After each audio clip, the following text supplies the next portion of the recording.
Jehovah's Witnesses has been a common sight in and around town, going from door to door, taking their proselytizing to the streets, bus stops, street corners, anywhere that people can be found. Now with this landmark ruling, all of that may change, as the religion is coming under unprecedented criticism. I just can't believe it. What is it, Dan? You woke me up. Listen. This historic decision against what has been considered a basic religious freedom, the nationwide ban on the Jehovah's Witnesses, will take effect immediately. What? Oh, this can't be. Dad, what's going on? I was trying to sleep. Michael, Alyssa, be quiet.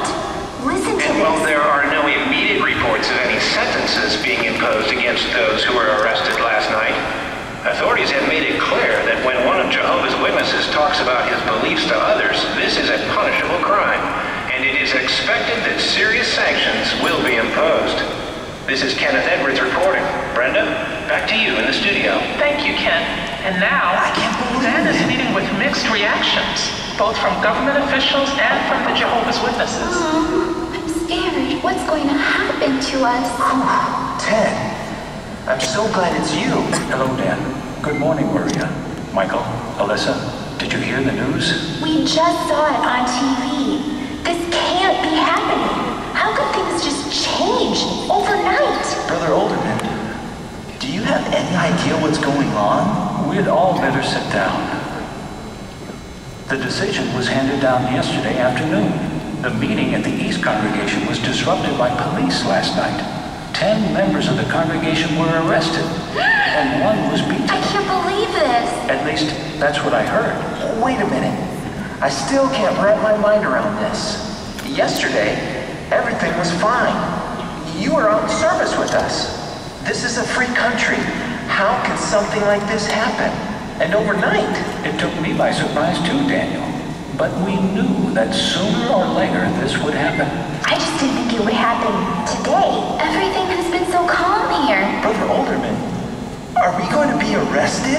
We don't know exactly how this will play out yet, Michael. But one thing is certain. We need to be prepared for the trials ahead. What will this mean for us, Ted? Will I lose my job? My home? My family? We'll have to wait to find out exactly what's going on. But remember, all of you, what's happening is exactly what has already happened in other places around the world. You mean like under Hitler? No, I mean right now, Alyssa. There are a number of places where our work is restricted or banned. What are we going to do? How are we going to get through this? The best thing we can do is what we've always done. Rely on Jehovah in prayer, and then listen to how he guides us through his word. What part of the Bible tells us how to react to all of this? Alyssa, can you get a Bible for me? Sure, Brother Alderman. I think that all of us, myself included, can be strengthened by the account of Esther. She faced a situation that was similar to what we're facing right now. God's people back then were even faced with possible extinction. But Jehovah proved himself to be a God of deliverance. I have one for everybody. Good. Thank you, Alyssa. Now, everyone, turn to the book of Esther. Michael, do you remember where Esther lived? She lived in Persia. Yes, in Shushan with her cousin. Alyssa, do you remember his name? Mordecai, right? That's right. Now, in a way, Esther was just like us. She led a calm and peaceful life. Until what happened? Until she was chosen to be queen, right? Her husband was King I never could pronounce his name. Ahasuerus. Not as easy to say as Michael, or Alyssa, or Ted. Daniel, can you start with chapter 2, verse 16? I'd be glad to. It says, Then Esther was taken to King Ahasuerus at his royal house in the 10th month. That is the month Tebeth in the 7th year of his reign. And the king came to love Esther more than all the young virgins who came in before the king, Esther was chosen. I am not surprised, Misha. She is well reported on by everyone, even by those who are hoping to replace Vashti. Did you ever see Vashti? I did see her once, just once, and I can tell you, she is nothing like Esther. In what way? Vashti is proud and haughty. People avoid her like a locust plague. But Esther, you just cannot dislike her or even be jealous of her beauty. She has it, but she does not flaunt it. Bow before Haman, first prince of Persia. Misha, look, it is one of the princes. Bow before Haman, first prince of Persia, by order of King Ahasuerus. Bow before Haman. That was Haman. He has been exalted above all the princes, and he loves every minute of his glory. Do not say that. You know how he hates the Jews. Suppose he hears you. And that loudmouth with him, that was Jamshai, his attendant. He is almost as arrogant as Haman, if that could be possible. Misha, please. Oh, I will tell you, Keturah, I have no respect for either of them, and Haman especially. The only person he wants to benefit is himself. But tell me, Arsham, how do the other women feel about Esther being chosen as queen? Are they upset with her? Are they jealous? Not at all, Mordecai. From what I hear, there has never been such peace in the house of the women. I am so glad to hear that. Esther does not use her charm like some other women. It is as if she is not even aware of it. She is modest, respectful, kind. Look, here comes Hathach. Yes, I know Hathach well. He is Esther's personal attendant. May you have peace, Hathach. You bring good news, I hope. I do. Harbona, court official of the king, has sent me to inform you concerning the word that you spoke against Bigthan and Teresh. Yes, and it was reported to the king by Esther. And a thorough investigation was made. Yes, Hathach? And what was the result? Bigthan and Teresh were hanged on a stake. The king has no tolerance for traitors. If you had not overheard those two men plotting in the king's gate, well, I fear to think what could have happened. May the king prosper, Hathach. But what is to be done for Mordecai for uncovering this plot against the king? I seek no reward. I did only what I thought to be proper. That may very well be, Mordecai, but Harbona said nothing of a reward. He too questioned the matter, but he feels that as an attendant, he has no right to speak up. But do not worry, Mordecai. He plans to refer the matter to Memucan so that the princes can speak in your behalf. Ah, Prince Memucan. May you have peace. May you have peace, Arsham, and you too, Mordecai. You speak well, Hathach, and what Hathach has just reported is true, Mordecai. But what the king will do to reward you, we do not know. A record has been made of your loyalty to the king. With all due respect, I am not looking for a reward. I did only what I viewed as my duty. I am sure that anyone else would have done the same. Perhaps not, Mordecai. Bigthan and Teresh are not the only ones who would like to see the king deposed. Please, Arsham and Hathach, could I speak to Mordecai alone? You are a good man, Mordecai, and a trusted servant at the king's gate. The exposing of Bigthan and Teresh is the talk of the king's court.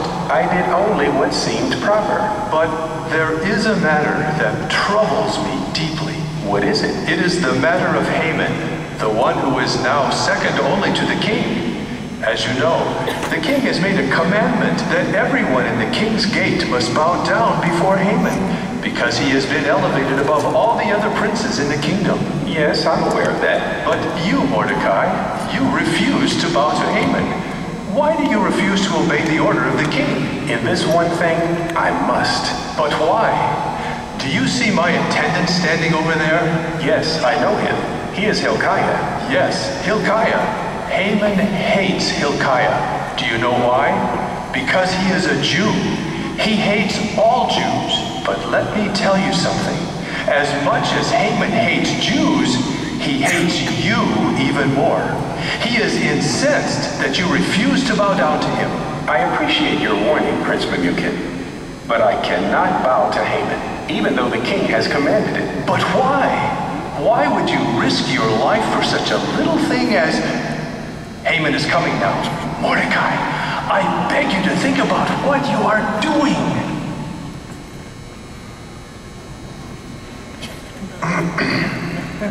Mordecai, you despicable Jew. Why are you continually sidestepping the commandment of the king? I do not disobey the commandment of the king, Haman. I am a loyal loyal subject of King Ahasuerus. All the king's orders I readily obey, but in this one matter I cannot. How dare you refuse to obey the order of the king, to give honor to the one whom the king has exalted above all other princes? You think you are better than me? But you wait and see, Mordecai. You do not know what is in store for you and for all of the Jews. So, he will not bow before Haman. Aha! But you will, Mordecai. Mark my words. You will. Oh, Mordecai. My worst fears are realized. Who knows what Haman will do? Why can you not just bow to Haman like everyone else? We are slaves to the Persians, Mordecai. Slaves. And Haman is second only to the king. And now you're going to get us all in trouble. Hilkiah, watch your tongue. Mordecai is an officer of the king's gate. Why must you disobey the order of the king, Mordecai? Why? Hilkiah, my son, you too are a descendant of Abraham. Your forefathers were with Moses when Jehovah delivered them from Egypt and from the hand of Amalek. Can you not remember that? But what does that have to do with the here and now? We are not in Egypt. We are under the law of the Persians. And when the king makes a commandment, it must be obeyed. Mordecai. Yes, Harbona, what is it? You look like one who bears bad news. I do indeed. It is the worst news possible.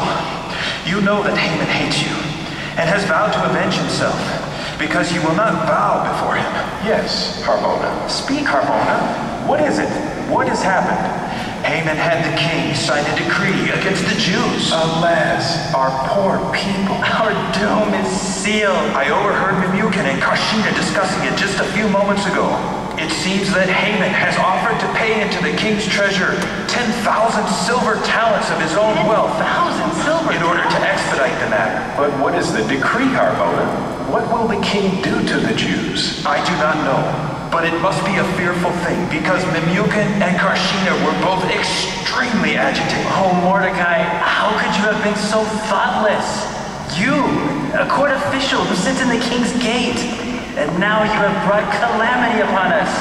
We are finished.